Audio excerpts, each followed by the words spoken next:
Bali, matagal na kayo dito ate. Nakatira talaga since birth. Opo. Ah, okay. So doon pala sa ano, doon sa tuktok ng bundok, madami palang nakatira doon, no? Opo. Kahit ganyan yung bundok na yan. Di ba ate, ano, saan po ba yung eskwelahan dito? Kahit po yung nadaanan dito doon. So yung mga bata dito na nag-aaral, pupunta pa doon. Opo, naglalakad pa. Oh, naglalakad pa sila. Grabe, ang layo pala, no? Ay, walang sasakyan. As in na naglalakad magmula dito hanggang doon. Di, isang oras siguro naglalakad. Madaling araw pa nag-ano na sila, no? Ano po yung ano, yung mga pinakakailangan dito ate na first of all, sa mga estudyante, ganun. Mga notebook, mga ganun, no? Mga school supply po. School supplies. At saka po yung tsinelas. Number 1 po yan dito sa amin. Tsinelas.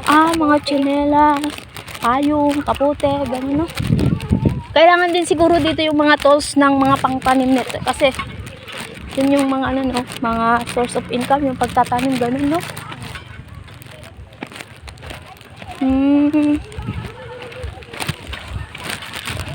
Dito ate, mga ilang pamilya ang nakatira dito. Sa buong ano po. Oo, dito. Dito po sa amin. Nasa 200 lang. 200 na pamilya. Ay. Bye po! Ay, halaglag ka dyan. Salamat din po. Mga 200 na families. Salamat, te.